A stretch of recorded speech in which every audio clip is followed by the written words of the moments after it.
श्री सच्चिदानंद सद्गुरु साईनाथ महाराज की जय। सद्गुरु हजरत ताजुद्दीन बाबा महाराज की जय। श्री सच्चिदानंद सद्गुरु भरद्वाज महाराज की जय। गुरुदेव दत्त। सद्गुरु शिरडी साईनाथன் அனுகிரகம், ஆச்சாரிய ஸ்ரீ எக்கிராலா பரத்வஜா மாஸ்டர் அவர்களின் கண்காணிப்பில் அன்புக்கும் தியாகத்திற்கும் வடிவமான ஹஜ்ரத் தாஜுத்தீன் பாபா அவர்களின் சன்னிதானத்தில் அவர் முன்னே இன்று நாம் அனைவரும் தாஜுத்தீன் பாபா அவர்களின் சரித்திரத்தை பாராயணம் செய்து கொண்டே வருகின்றோம். சத்சங்கத்தில் ஒவ்வொரு வாரமும் ஒவ்வொரு விதமான தலைப்புல பாபாவின் சரித்திரத்தை கேட்கிறோம். இந்த வாரம் மகான்களின் நடுவில் இருக்கின்ற ஒற்றுமை, அன்பு என்ற ஒரே பாவனை நாம் பார்க்க போறோம். கடவுள் என்றாலே அன்பின் வடிவம், அதாவது காதல். காதல் என்ற என்ன பொருள்? தியாகம். அன்பின் வடிவமான மகான்கள் அனைவரும் என்ன செய்யறாங்க அப்படின்னா, சத்குருக்களாக அவதரித்து கடவுள்னா என்ன, அந்த பரம பொருளை அடைவது எப்படி, மனிதன் எவ்விதமாக ஒரு லட்சியம் கொண்டு வாழ வேண்டும், இந்த மாதிரி நிறைய விஷயங்களை நமக்கு சொல்லி கொடுத்துட்டே இருக்காங்க. எல்லாருடைய, அதாவது மனிதர்களுக்கு தான் மதம், ஜாதி, குலம் இந்த மாதிரி பாவனைகள் உண்டு, மகான்களுக்கு இல்லை. எல்லாரும் ஒரே விதமான போதனைகளை தான் போதித்துக் கொண்டே இருக்கின்றார்கள். ஆனால் மனிதர்கள் ஏற்றுக்கொள்ள மாட்டேன்றாங்க. இதுவரைக்கும் கூட தெய்வம் காதலின் வடிவம்னு சொன்னோம். அந்த காதலின் வடிவம் தான் மனிதர்கள் மேல அளவற்ற அன்பினால் சத்குரு ரூபத்தில அவதரித்துக் கொண்டே இருக்கிறார். நாமும் அந்த சத்குருவிடம் நம்மளுடைய அகங்காரத்தை சம்பூர்ணமாக அவருக்கு அர்ப்பித்து, அது அவர்ல ஐக்கியமாக விட்டுட்டு, அந்த அகங்காரத்தை விட்டுட்டு நாமும் அவரின் அன்பின் தன்மையில ஐக்கியமாக வேண்டும். அப்படி செய்தால் அப்பேற்பட்ட மகான்களின் கருணை, அந்த கருணை கூட அவர்கள் போல் நிரந்தரமானது, எப்பவுமே அப்படியே இருக்கும். அதுதான் நாம் பெற வேண்டும். உண்மையான மகானை நாம் நேசித்தால் நம்முடைய அகங்காரத்தை அந்த சத்குருவிடம் அல்ல மகானிடம் நம்மளோட அகங்காரத்தை விட்டுட்டு அவருக்குள்ள நாம் ஐக்கியமாக வேண்டும். அப்படி செய்தால் நமக்கும் அவர்களுடைய குணங்கள் வரும் என்று சொல்றாங்க. எங்க அப்படின்னா, ஜீசஸ் என்ன சொல்லியிருக்கிறாரு தன்னுடைய பக்தர்களுக்கு? ஸ்வர்க்க ராஜ்யத்தில் இருக்கிற என் தந்தை போல் நீயும்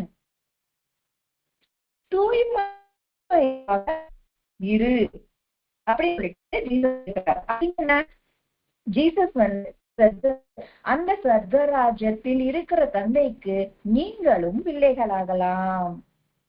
அப்படின்னா என்ன ஆகும்? அவருடைய குழந்தைகள், அவருடைய குணங்கள் அப்படியே தொடர்ந்து வரும் அப்படின்னு சொல்றாங்க. ஜீசஸ் இந்த மாதிரி சொன்னாரு அப்படின்னு சொன்னா, பகவான் கிட்ட அவர் இன்னொரு பிரார்த்தனையும் பண்ணாராம். இவருடைய பக்தர்களின் பாவ புண்ணியங்களை பார்க்காமல் நீங்கள் அவர்களுக்கு வெயிலையும் மழையும் பிரசாதித்துக் கொண்டே இருக்கின்றீங்க.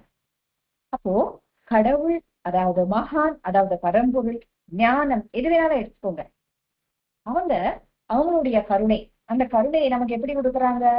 இந்த பஞ்சபூதங்களின் வழியாக நமக்கு கொடுக்குறாங்க. அது நல்லவங்களுக்கு இவ்வளோ, கெட்டவங்களுக்கு இல்ல அப்படின்னு இல்ல, எல்லாருக்கும் சமமான கடவுள் அவ்விதமாக நாமளும் அனைவரையும் ஒரே விதமாக நேசிக்க வேண்டும் அப்படின்றதுங்க ஜீசஸ் பார்த்தோம். முகமது பிரவக்தையுடைய கருணையும் பிரார்த்தனையும் இப்பேற்பட்டுதான் இருக்கு. முகமது பிரவக்தையும் சொல்றாங்க எப்படி, இதே மாதிரிதான் ஜீசஸ் என்ன சொன்னாரோ அதே மாதிரிதான் முகமது பிரவக்தாவுடைய பிரார்த்தனைகள் எல்லாமே இருக்கு. என்ன சொல்றாரு அவரு, எல்லா ஜீவிகளுக்கும் முக்தி அடைகிறதுக்காக வழி உண்டு, கடவுள் ஏற்படுத்திருக்கிறாரு, நீங்க சண்டை போட வேண்டாம் அப்படின்னு சொல்றாரு. எல்லா உயிரினங்களும் முக்தி அடையணும்ட்டு பிரவக்தா சொல்லியிருக்கிறாரு. எங்க சொல்லியிருக்கிறாரு, அந்த அந்த குரான்ல 4 பகுதியா இருக்கும். அந்த 17th சாப்டர் 22nd அந்த பிரிவு அப்படின்னு சொல்லிட்டு அந்த மாதிரி இருக்கிற அதுல பிரவக்தா சொல்லியிருக்கிறாரு, கடவுளுக்கான பெயர்கள் எல்லாமே உன்னதமானதுதான், உனக்கு விருப்பமான பெயர்ல நீ அவரை கூப்பிடலாம் அப்படின்னு சொல்லிட்டு அந்த 15th மெயின் கோர்ஸ்ல இருந்து 17th 12th 110 வாக்கியத்துல அவர் சொல்லியிருக்கிறார். எதுக்காக எனக்கு மாஸ்டருடைய ரச்சனைகள் எல்லாமே படிக்கும் பொழுது ஏன் மாஸ்டர் ஜீசஸ் கிரைஸ்ட பத்தியும் முகமது பிரவக்தா பத்தியும் அதிகமாக சொல்லியிருக்கிறாரே, எல்லா குரூப்பை பத்தியும் சொல்லியிருக்கிறாரு, ஆனா மதங்கள் வந்தா இதை பத்தி அதிகமா சொல்லியிருக்கிறாரு. எதுக்காக போது இப்போ பிரசன்ட்ல இந்த 3 மதங்களுக்கு மேல சண்டை, நடுவுல சண்டை தான் ஓடிட்டு இருக்கு. உன்னுடைய மதம் பெருசு, என்னுடைய மதம் தான் உன்னதமானது, உன்னுடைய மதம் தாழ்த்தமானது. ஏன் இந்த மாதிரி வருது? எல்லா மகான்களும் சொல்லியிருக்கிறது ஒண்ணுதானே. பகவத்கீதையில கிருஷ்ணர் என்ன சொன்னாரு, யார் எவ்விதமாக எந்த பெயர்ல எந்த பிரார்த்தனை பண்ணாலும் அது எனக்கு தான் சேரும் கிருஷ்ண பரமாத்மா சொல்லியாச்சு. அப்போ ஒரு ஹிந்து மத்தவங்களை எப்படி விமர்சிக்கலாம்? கிரைஸ்ட் எல்லாருமே அந்த பரலோகத்தில் இருக்கிற தந்தையின் பிள்ளைகள் தானே கிரைஸ்டும் சொல்லிட்டாரு. அப்படி எப்படி ஒரு கிறிஸ்டியன் மத்த 2 மதங்கள் அவங்கள எல்லாரும் அவருடைய பிள்ளைகள், எல்லாருக்கும் ஒரு பக்தி மார்க்கத்தை ஏற்படுத்தி இருக்கிறோம், எந்த பெயர்ல வேணாலும் கடவுளை நீங்க வழிபடலாம் அப்படின்னு பிரவக்தாவும் சொல்லியிருக்கிறாரு. அப்படி முஸ்லிம்ஸ் மத்தவங்க எப்படி சொல்லலாம்? அதுக்காகதான் அந்த மத ஒற்றுமை, மகான்களின் ஒற்றுமையை தான் நமக்கு மாஸ்டர் இங்க கொடுத்திருக்கிறாரு அப்படின்னு அப்புறமா தான் புரிஞ்சது. இந்த கேட்டதுக்கு பிறகுதான் எனக்கும் புரிஞ்சது எதுக்கு அடிக்கடி இவங்க வராங்க அப்படின்னு சொல்லுவாங்க. அவங்க மதத்திலேயே புரிதல் இல்லாம வாழ்றாங்க. புரிதல் இருந்தா, ஒரு கௌரவம் இருந்தா மத்தவங்களை எப்படி எல்லாரும் ஒண்ணுதான் அப்படின்னு சொல்லும்போது மத்தவங்களை எப்படி தேசிக்கலாம்? ஆகையால் தான் இத்தனை மகான்கள் சத்குரு ரூபத்துல அவதரித்து, அந்த கடவுளே இத்தனை சத்குரு ரூபத்துல அவதரித்து மனிதர்களுக்கு உண்மையான ஆன்மீகம் என்ற என்னன்னு சொல்லி கொடுக்கறதுக்காக வந்திருக்காங்க. மகான்கள் நடுவுல எப்பவுமே இருக்கிறது என்னன்னா சத்தியம், காதல். இந்த 2 தான். புத்தர் என்ன சொல்லுறாரு? புத்தர் சொன்னதும் வேற எதுவுமே இல்லை. சரணம் கச்சாமி, தர்மம் சரணம் கச்சாமி, சங்கம் சரணம் கச்சாமி. தர்மோ ரக்ஷதி ரக்ஷதா. இது எல்லாம் பாபா என்ன சொன்னாரு? சத்தியத்துக்கு தூரமானவர் கடவுளுக்கும் தூரமாவான்ட்டு பாபாவும் சொல்லியிருக்காரு. எல்லாரும் இதுதானே சொல்லியிருக்கிறாங்க. அதனால இங்க பாருங்க, நம்ம மகான்கள் சொல்றோம்ட்டு எல்லாருமே கிடையாது. உண்மையான தூய்மையான மகான், அதுக்கு அண்டர்லைன் பண்ணியே எழுதியிருக்கிறார் மாஸ்டர். அத்தியுத்தமமான உன்னதமான மிக உன்னதமான ஒரு மகான் அப்படின்னு சொல்லியிருக்கிறார். ஏன்னா இப்போ நிறைய பேரு அதே விதமாக வந்துட்டு இருக்காங்க. அதனால குருக்கள்ல கூட வாச்சக குரு, சூச்சக குரு, போத குரு, நிஷித்த குரு, பரம குரு இப்படின்னு சொல்லிட்டு இத்தனை பேரு இருக்காங்க. இந்த குருவை தவிர்க்கணும் அப்படின்ற மாதிரி கூட குருக்கள் இருக்காங்க. இந்த நாம ரொம்ப கவனமா பார்க்கணும். மகான்கள் எதுக்காக அவதரிக்கிறாங்க அப்படின்னு சொன்னா, மதங்கள் நடுவுலே கலகங்கள் இல்லாமல் ஒற்றுமையை பெருக்கத்தான் மகான்கள் வராங்க. அனைவருக்கும் அன்பு, அந்த தியாகம் சொல்லி கொடுக்க வராங்க அப்படின்றது நமக்கு கிளியரா புரியும். இப்போ இங்க தாஜுதீன் பாபா முஸ்லிம் அப்படிதானே. உபாசினி மகாராஜ் இவரு இந்து குருதான். இவரு தாகூரில வசித்தவர், சாய்பாபாவின் முக்கிய சீடன். ஆனா உபாசினி பாபா அடிக்கடி தாஜுதீன் பாபா தர்சனத்துக்கு வருவாராம், வாக்கிக்கு வருவாரு, சகர்தாக்கு வருவார், வந்து தாஜுதீன் பாபாவுக்கு தரிசனம் பண்ணுவார். தாஜுதீன் பாபான்னா உபாசினி பாபாவுக்கு அளவற்ற அன்பு, ஒரு மரியாதை ரெண்டுமே இருந்தது. தாஜுதீன் பாபா அவருடைய பக்தரான பவனாஸ்கருக்கு ஆன்மீக சிக்ஷனை சில ஆசிகளுக்காக உபாசினி பாபா கிட்ட அனுப்புவாரா. பாருங்க, உபாசினி பாபா தாஜுதீன் பாபா கிட்ட வந்து ஆசீர்வாதம் பெற்றாங்க. பார்த்தா ரெண்டு பேருமே வெவ்வேறு மதங்களுக்கு சார்ந்தவங்களாக நமக்கு தோன்றும். ஆனா அவர்களுக்கு அது இல்லை. அவர் இவரோட தரிசனத்துக்கு வருவாரு, இவர் இவரோட சீடர்களை அவருடைய ஆசியும் அவருடைய டீச்சிங்ஸ்க்காகவும் அங்க அனுப்புறாரு. இது பத்தி டாக்டர் தேஷ்பாண்டேன்ற ஒருத்தர் எழுதுறாரு. பவனாஸ்கர், இது நம்ம முன்னாடி இருக்கிற அத்தியாயத்திலேயே டாக்டர் பவனாஸ்கர் பத்தி நாம நிறைய கேட்டிருக்கோம். இந்த பவனாஸ்கருக்கு யாரையுமே ஈஸியா நம்ப மாட்டார். ஒருத்தருக்கு தலைவலங்கி நிக்கிற ஆளும் கிடையாது. அப்பேற்பட்ட ஒருத்தர் தாஜுதீன் பாபாவின் மகிமைகளை பார்த்து, அந்த லீலைகளை பார்த்து பரிபூர்ணமான அன்போடு அவருடைய போதனைகளை ஏற்றி ஞானத்தை பெற்றாராம். அந்த ஞானியான தாஜுதீன் பாபாவுக்கு இவர் அடிமையாகவே ஆயிட்டார். இங்க பாருங்க, ஏன் தாஜுதீன் பாபா அனுப்பிச்சிட்டாரு? தாஜுதீன் பாபாக்கு என்ன சக்தி இல்லையா என்ன? சரி, நம்மள நாடி ஒருத்தன் வந்தா அவன் இன்னொரு இடத்துக்கு நம்ம அனுப்புவோமா? ஆனா பாபா ஏன் இவர் பவனாஸ்கராங்க அனுப்பிச்சாரு அப்படின்னா, அவங்க முன்பிரிவி அந்த கேரக்டர், அந்த குவாலிட்டிஸ், இந்த பண்பாடு, இது எல்லாத்துக்கும் யாரு தகுந்த குருவோ அவர்களிடம் இவங்க அனுப்பிச்சு வைப்பாங்க. நீ என்கிட்ட வந்த இப்படியே நீ என் பக்கத்திலேயே ஒட்டி நீரு அப்படின்னு சொல்ல மாட்டாங்க. இவன் அங்க போனாதான் முழுமை அடைவான் அப்படின்னு நினைச்சிட்டு அங்கதான் அனுப்புவாங்க.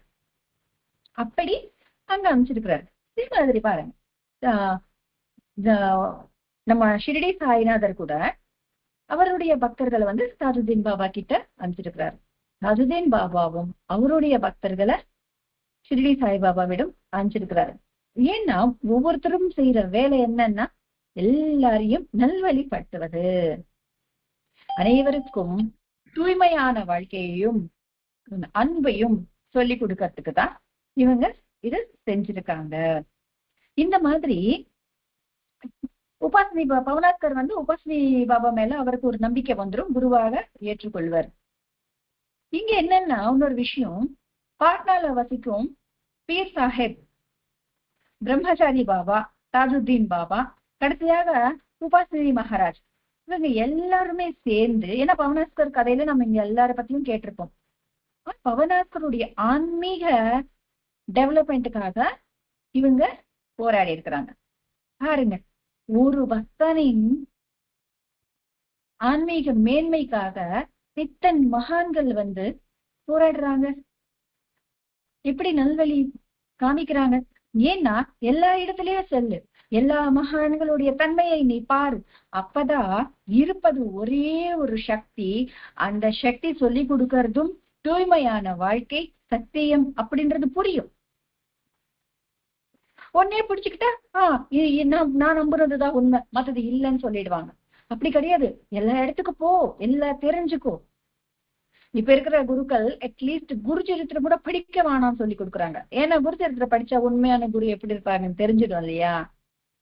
அதனால நடந்தது இந்த ஒரு விஷயம். ஒரு கோயிலுக்கு போனா அவங்க சொல்லுவாங்க, கடவுளை பத்தி ரொம்ப ஆராய்ச்சி பண்ணாத, ரொம்ப கிட்ட போகாத, சோதிக்க ஆரம்பிச்சுட்டு வரு, உனக்கு என்ன வேணுமோ வேண்டிட்டு திரும்பி வந்துரு, உனக்கு என்ன வேணும் கேட்டா கொடுத்துருவாரு அப்படின்னு சொல்லிட்டு இந்த மாதிரி சொல்றாங்க. ஒரு கோயில குரு சரித்திரமே படிக்க கூடாதுன்னு தடை.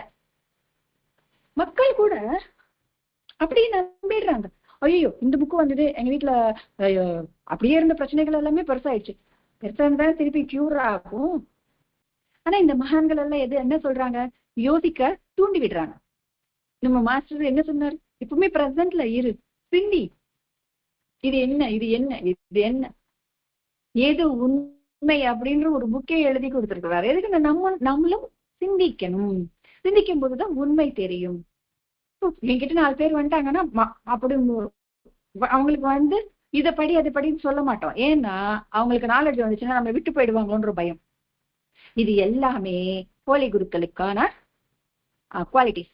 நாம் நல்லா எதுக்காக சொல்றோம்னா, இந்த மகான்கள் ஒவ்வொரு கிட்டதான் என்ன சொல்றாரு, ஆனா எத்தனை பேர்கிட்ட அனுப்பிச்சுட்டு எத்தனை அவங்களுடைய பண்பாடுகளும் ஆசைகளையும் அவங்களுடைய போதனைகளும் கேளுன்னு சொல்லி சொல்றாங்க.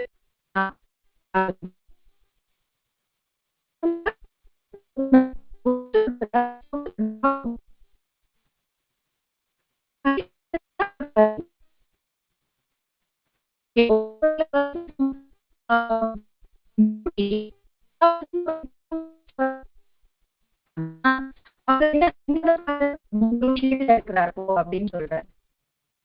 இவர்ல கம்மியான அவருடைய அவர் நல்வழிப்படுத்தி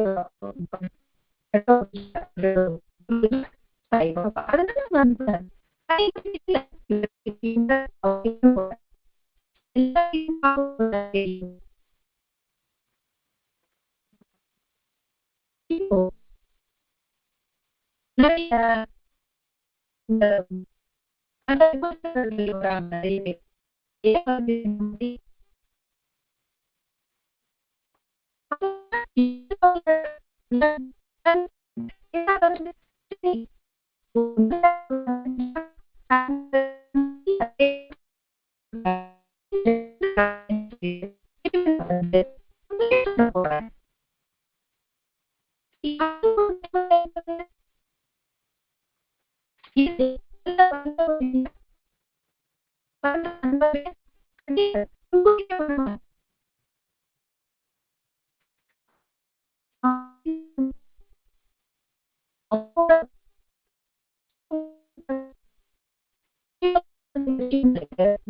எல்லாருமே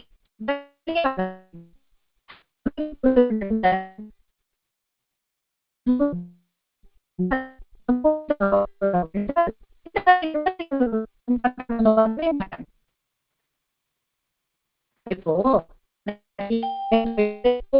ப்ராப்பர்ட்டி எல்லாருமே எடுத்துக்கிறாங்கன்னு சொன்னாங்க. இந்து கோயில இருக்கிற ப்ராப்பர்ட்டி யார் எடுத்துக்கிறாங்க? இந்துக்கள் தான் எடுத்துக்கிறாங்க.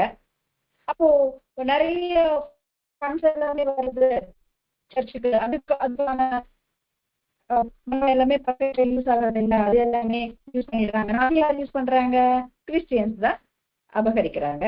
அதே மாதிரி முஸ்லிம்ஸ் இந்த மாதிரி ஏன் எதுக்காக நடக்குது அப்படின்னா, சுயநலம் பிடிச்ச சில பேராலதான் நடக்குதுன்றது தெளிவா.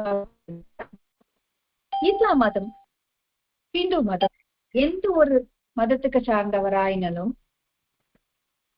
டிசிப்ளின், தூய்மையான வாழ்க்கை நடந்து கொண்டே இருந்தால் அனைவருக்கும் கடவுளாக மாற முடியும். அதாவது அந்த எந்த ஒரு மதத்துக்கு சார்ந்தவனாலும் பவித்திரமான வாழ்க்கை வாழ்ந்து கொண்டே தன் மனதையும் தூய்மையாக வைத்துக் கொண்டே தன் அகங்காரத்தை கடவுளுக்கு சமர்ப்பிச்சுட்டு அவருடைய ஆசிகளோட வாழும் பொழுது அவரும் மகானாக சாகப்படுகிறான்.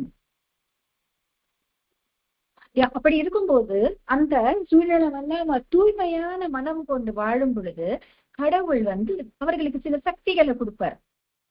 அவர்கள் தான் மகான்கள், நம்ம கிடையாது, மகான்கள். அவங்க தான் ஒரு ஐடியல் லைஃப வாழ்ந்து காட்டு அந்த அவங்களுடைய வாழ்க்கையை பார்த்து நிறைய பேரு அவர்களை நேசிச்சுட்டு அவர்களுக்கு சீடர்களாக பக்தர்களாக மாறுவது உண்டு. இப்போ ஷிரடி சாய்நாதர் எப்படி வந்தாரு? அவரை எத்தனை பேரு நேசிச்சாங்க? அவருடைய தூய்மையான அந்த பவித்திரமான வாழ்க்கையை பார்த்து எத்தனை பேர் அடிமைகளாக ஆயிட்டு அவருடைய அன்புக்காக நல்லவங்களா மாறி இருக்கிறாங்க. அது நாம இங்க ஞாபகம் வச்சுக்கணும். அதே விதமாக ஒரு வாட்டி ஒரு விளைப்பெண் தாஜுத்தீன் பாபாவுடைய சம்சனத்துக்கு வராங்க, பாபாவை சேவிக்கிறதுக்காக வராங்க. அவங்க ஒரு பாட்டு பாடுறாங்க. புண்ணிய ஜீவிகளே இருக்காங்க இங்க, பாவிகள் செல்ல வேண்டிய இடம் என்ன அப்படின்னு சொல்லி பாடுறாங்க. புண்ணிய ஜீவிகளே இருக்காங்க, பாவிகள் எங்க செல்ல வேண்டும்னு பாடுறாங்க அவங்க. இதை கேட்ட உடனே தாஜுத்தீன் பாபா இப்படி சொன்னாராம், நல்மக்கள் எல்லாரும் அங்கேயே செல்லுங்கள், பாவிகள் பாவம் செஞ்சவங்க எல்லாரும் என்னிடம் வாருங்கள் அப்படின்னு கூப்பிட்டாராம். எவ்வளவு கருணை, அந்த கைண்ட்னஸ் நமக்கு வருமா? நம்ம வீட்லயே தப்பு செஞ்சா மன்னிக்கிறது கிடையாது. நம்ம மத்தவங்க மேல இறக்கம் காமிப்போம், டிவியில ஏதாவது ஒரு ஷோ பார்த்தா அங்க இறக்கம் காமிப்போம். ஆனா நம்ம வீட்டுல இருக்கிறவங்க மேல இறக்கம் காமிக்கிறதுக்கு இல்ல, நமக்கு அந்த இருக்க குணம் என்றது நமக்கு இல்ல. அவர் பாருங்க, பாவிகள் எல்லாரும் என்கிட்ட வாங்கன்னு சொல்றாரா. அவ்வளோ இது சும்மா கேட்கறதுக்கு பாவிகளை வர சொன்னாரு, மகான் இல்ல அதனால வர சொல்லிட்டாரு அப்படின்னு யோசிச்சு பாருங்களேன். நம்ம வீட்டுல ஒரு குழந்தைய நல்வழியாக வளர்த்து சீர்திருத்துவதே நமக்கு அப்படியே ஐயோ வாழ்க்கையா முடிஞ்சிடும் போல தோணுது. இத்தனை மக்களை கூப்பிட்டு அவங்களுடைய தவறுகள் எல்லாம் திருத்தி அவங்களுடைய பாவங்கள் எல்லாமே நீக்கி அவங்களுக்கு நல்ல வாழ்க்கையை கொடுத்து, எதுவுமே கொடுக்கலன்னா ஃபர்ஸ்ட் நம்ம போக மாட்டோம்ல.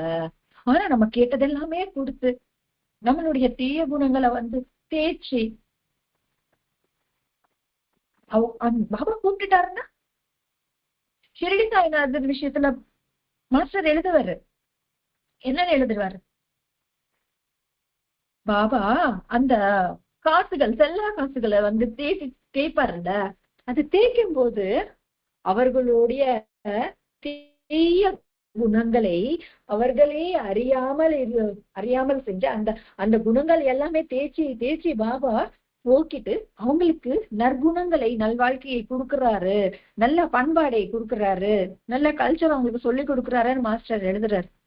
அப்பனா அந்த ஓய்வு நேரத்துல கூட பாபா அந்த செல்லா காசுகளை இது நானா, இது கனு அப்படின்னு சொல்லி தேய்க்கிறாருன்னா, எந்நேரம் நம்மளுடைய எண்ணமாகவே இருக்கிற அவருக்கு வாரத்துல 2 மணி நேரம் கொடுக்க கூட நமக்கு டைம் இல்லை.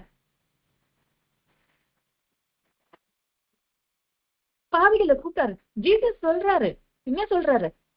அவரை அந்த சிலுவையில போடும்போது நம்ம நினைக்கிறோம் அந்த சிலுவை நம்ம பார்த்துட்டோம், 2 கை இப்படி வச்சுட்டு கால் இப்படி வச்சுட்டு, ஒவ்வொரு ஆணி இறங்கும் போது அவர் மனசு எப்படி இருந்திருக்கும்? ஒரு குண்டூசி குத்துனால, பிளட் டெஸ்ட் குண்டூசி குத்துனால நம்மளால தாங்க முடியாது.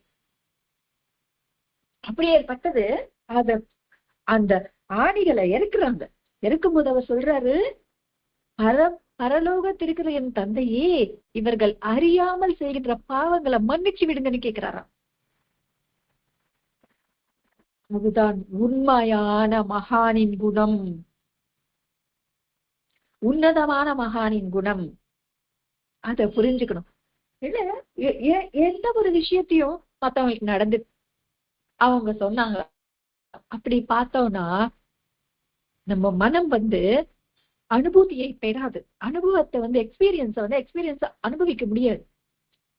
அந்த இடத்துல நம்மளை வச்சுக்கிட்டு நாம யோசிச்சோம்னா, சாய்நாதரனுடைய எத்தனை தவறுகளை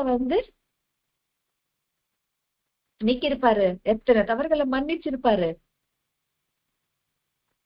யோசிப்போமா இல்லையா? மாஸ்டருக்கே நம்ம எத்தனை வாக்கு கொடுத்துருவோம், ஆனா திருப்பி அது அந்த வாக்கு நம்மளையே கடைபிடிக்க மாட்டோம். ஆனா திருப்பி அவரு முன்னாடி போய் நின்னா அன்போட அவர் நம்மளை வர வைக்கிறாருல்ல. இந்த தபோவனத்துல காலடி வைக்கும் பொழுது நம்ம சந்தோஷமா உள்ள போயிடுறோமே தவிர, இந்த சொன்னதை நான் சொன்னதை நீ செஞ்சியான்னு கேட்டா போவோமா? அடுத்த நாள் கொஞ்சம் கஷ்டம் வந்தா நமக்கு அங்க போகணும்னு தோணுது, கொஞ்சம் சந்தோஷம் வந்தாலும் அவரை பார்க்கணும்னு தோணுது. எல்லா தானத்திலையும் கஷ்டமானது வாக்தானம். அந்த வாக்தானமும் கொடுத்துட்ட, அதுவும் தவற விட்டு அவரை போய் பார்க்கும்போது அப்பவும் கோபப்படாம அவரை மன்னிக்கிறாருன்னா அதுதான் இருக்க குணம், அதுதான் கருணை, அதுதான் தெய்வம். மன்னிக்கிறதுனால்தான் அவர் மாமனிதர் ஆனார், மகான ஆனார். நம்மள நாமளையே மன்னிச்சுக்காத இருக்கிறதுனாலதான் நம்ம மனிதனாக கூட இல்லைன்னு சொல்லிக்கலாம். தவற எடுத்துக்காதீங்க, நாமன்னு சொல்லிட்டேன், நானே சொல்லிக்கிறேன். நம்மள நாம திட்டிக்கிட்டாலும் கடவுளை திட்டின மாதிரி கணக்காம் சொல்லியிருக்காங்க. நம்மள நாம திட்டிக்கிட்டாலும், நம்மள நாமளே தாழ்வுபடுத்திக்கிட்டாலும் அது கடவுளை திட்டினதுக்கு சமம். அதே மாதிரி சாஜுதீன் பாபா சந்நிதியில சக்கரத்தாறுல ஒரு இடத்துல நிறைய பேர் உட்கார்ந்துட்டு இருக்காங்க. ஒருத்தர் எல்லாருமே பாபாவுக்கு பாத சேவை பண்ணிட்டே இருக்கிறாங்க. ஒருத்தர் நினைக்கிறாரு, எனக்கு இந்த ஒரு பாக்கியம் கிடைக்கவே இல்லை, நான் எவ்வளவு பாப்பி அப்படின்னு நினைச்சிட்டு. உடனே பாபா சொல்றார், இல்ல, என்னுடைய பக்தர்கள் யாருமே பாவிகளாக நான் பார்ப்பதில்லை அப்படின்னு சொல்றார். அப்படின்னா யோசிச்சு பாருங்க. அதாவது தாழ்மைப்படுத்திக்க வேண்டாம். என் சந்நிதியில இருக்கிறீங்க இல்லையா, அந்த சந்நிதியோட மகிமையை அனுபவிங்க. பாபாவும் கப்படி கொடுப்பாருல எல்லாருக்கும். இந்த நார்கேக்கு கப்பனி கிடைக்காது. அப்ப பாபா சொல்வாரு, நீ என்ன தப்பா எடுத்துக்காத, அவர் சொன்னவங்களுக்கு மட்டும்தான் நான் கொடுக்குறேன். அந்த பக்கீர் யாருக்கு கொடுக்க சொல்றாரோ அவங்களுக்கு தான் நான் கொடுக்குறேன். அதே தவிர உன் மேல தனிப்பட்ட துவேஷமோ இதுவோ எனக்கு கிடையாது அப்படின்னு பாபா சொல்றாரு. இவருக்கும் கிடையாது. அதுதான் பாபா என்ன சொல்றாரு, நிறைய பக்தர்கள் பாபாவை சுற்றி உட்கார்ந்துருக்காங்க, தாஜுதீன் பாபா சுத்தி. பாபா ஆகாயத்து பார்த்துட்டு சொன்னாராம், ஓ தேவா, இவர்கள் செய்த அனைத்து பாவங்களுக்கான பதில் அவர்களிடம் கேட்க வேண்டாம், என்னிடமே கேளுங்கள். ஏன்னா அவர்கள் எல்லாரும் என் மக்கள், எனக்கு சார்ந்தவங்க. என்னுடைய பக்தர்களின் பாவத்துக்கான பொறுப்பு நான் தான் ஏற்றுக்கொள்ள வேண்டும் அப்படின்னு சொல்லிட்டு பிரார்த்தனை பண்றாரா. இப்படி இருக்கும் மனம் அந்த இடத்துல நாமளும் அந்த இடத்துலதான் அவருடைய சந்நிதியில தான் இருக்கிறோம். உன் பாவத்துக்கு நாம் பொறுப்புன்னு சொல்லிட்டாருன்னா திருப்பி பாவம் செய்வோமா? அது அவருக்கு தானே போய் சேரும். அந்த வார்த்தை சொல்லிட்டாரு, நம்ம அது யோசிப்போம். ஆனா திருப்பி பாவம் நம்ம செஞ்சோம்னா அந்த பாவம் அவருக்கு போய் சேர்ந்துருமே. ஜெனரலா சொல்லுவாங்க, பெரியவங்க செஞ்ச பாவம் அந்த பசங்களை வாட்டும், அந்த பசங்களை கஷ்டப்படுவாங்கன்னு சொல்லிட்டு, ஏன்னா அதுக்கு பயந்தாச்சும் பாவம் செய்யாம இருப்போம் அப்படின்னு சொல்லிட்டு. இங்க பாருங்க, நம்மள மாஸ்டர் எங்க கொண்டு உட்கார வச்சிருக்கிறார். இந்த தந்தையின் அரவணைப்ப பாருங்க. உங்களோட பாவம் எல்லாம் எனது, அதுக்கான பதில் அவங்களிடம் கேட்க வேண்டாம், என்னிடம் கேளுங்கன்னு சொல்றாங்க. இது நம்ம இங்க கேட்கிறோம்னா நம்ம என்ன ஞாபகம் வச்சுக்கணும், திருப்பி நாம் பாவம் செஞ்சு அது அவருக்கு போய் சேர்ந்துரும். யாருக்கு? யார் என்ன நினைச்சுக்கோங்க, மாஸ்டர் நினைச்சுக்கோங்க, பாபா நினைச்சுக்கோங்க, சாஜுதீன் பாபா நினைச்சுக்கோங்க, அக்கல்கோட்டை மகாராஜ் நினைச்சுக்கோங்க, எந்த பேர் வேணாலும் வச்சுன்னு சொல்லி சொன்னாரு இல்லையா. கிருஷ்ணரும் சொன்னாரு, பிரவக்தாவும் சொன்னாரு, ஜீசஸும் சொன்னார்.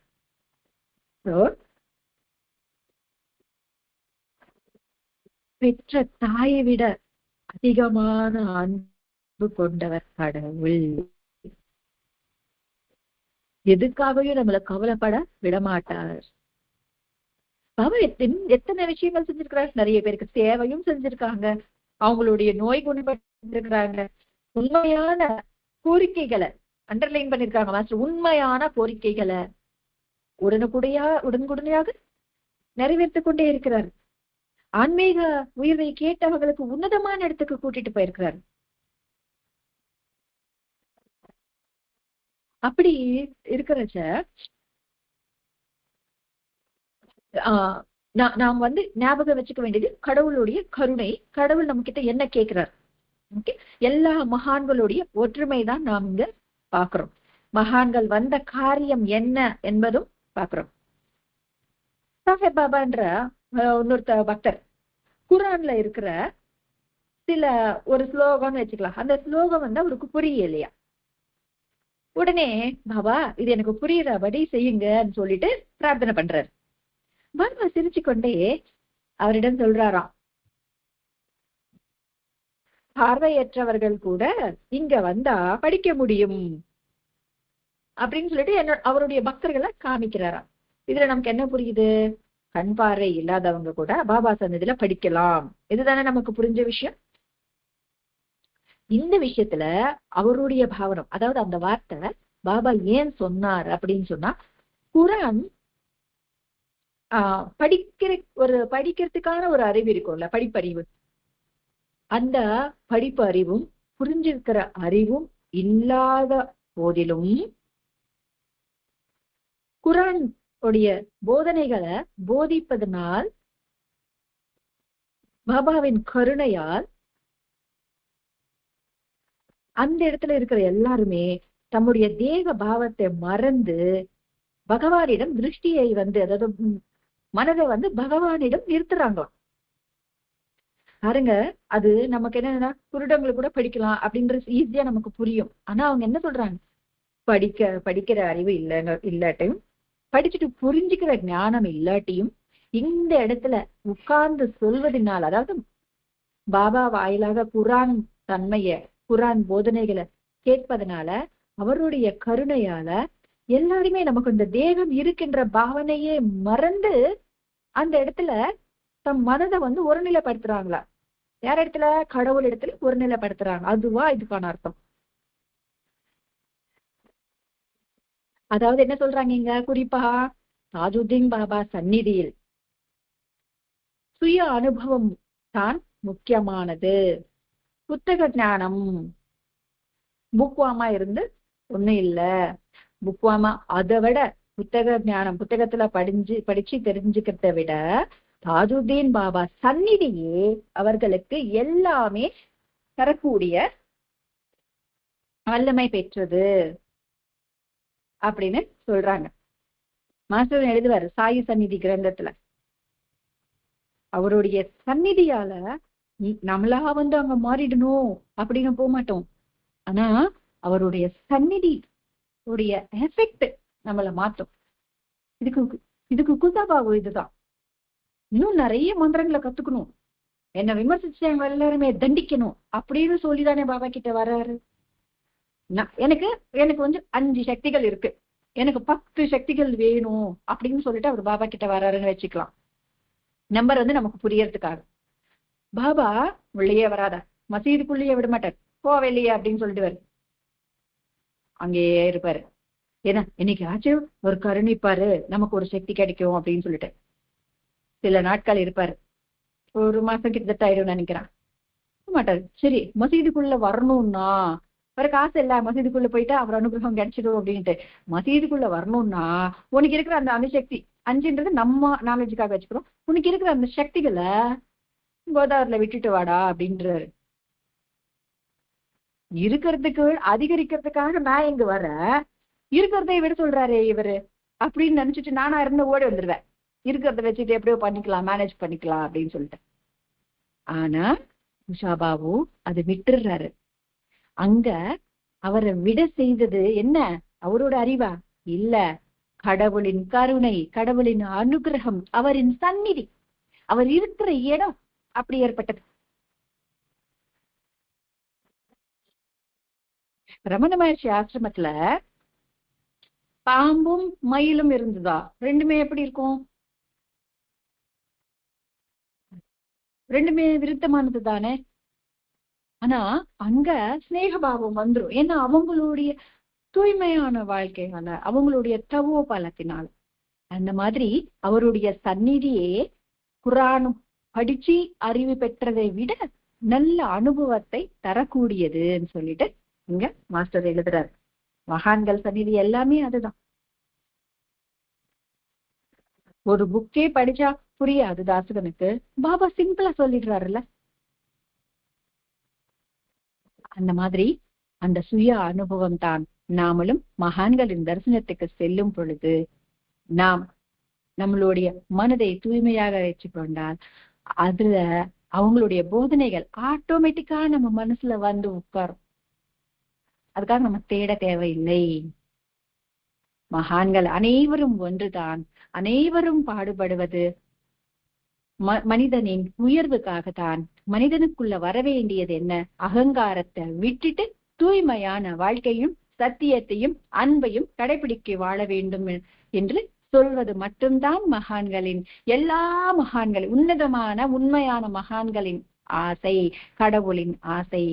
அதனாலதான் மகான்கள் நடுவிலே இருக்கின்ற ஒற்றுமையை மாஸ்டர் இந்த அத்தியாயத்துல நமக்கு கொடுத்திருக்கிறார். நம் புரிதலுக்கு ஏற்ற மாதிரி நாம் இது விவரத்தை கேட்டோம். இந்த மகான்களின் தூய்மையான ஒரு காரியத்துல பாபா சொன்னார் இல்ல, நாங்க எல்லாரும் ஒரு தூய்மையான பவித்திரமான காரியத்துக்காக வந்தோம்னு சொல்லிட்டு அந்த பவித்திரமான காரியத்துல நமக்கும் பங்கு கொடுத்திருக்கிறாரு நம்ம பரத்வாஜ மாஸ்டர். எப்படி சத்சங்கம் என்றது துர்லபம் இந்த கலியுகத்துல, அப்படி ஏற்பட்ட சத்சங்கத்தை நமக்கு கொடுத்திருக்கிறாரு. இந்த சத்சங்கம் நம்ம 10 பேருக்கு சொல்வதனால் பாபா வந்தாரே அந்த தூய்மையான காரியம், அதுல நாமளும் பங்கேற்ற மாதிரி கணக்கு. ரிஷி யக்னம் ரிஷி ரிணம் தீர்த்த மாதிரியும் கணக்கு. நம் அனைவருக்கும் தூய்மையான எண்ணங்களோடு பவித்திரமான வாழ்க்கையை தர வேண்டும் என்று தந்தையிடம் பிரார்த்தனை செய்து கொண்டே ஸ்வஸ்தி. ஸ்ரீ சச்சிதானந்த சத்குரு சாய்நாத் மகாராஜ் கி ஜெய். சத்குரு பரத்வாஜ் மகாராஜ் की जय. गुरु हजरत ताजुद्दीन बाबा महाराज की जय. गुरुदेव दत्त.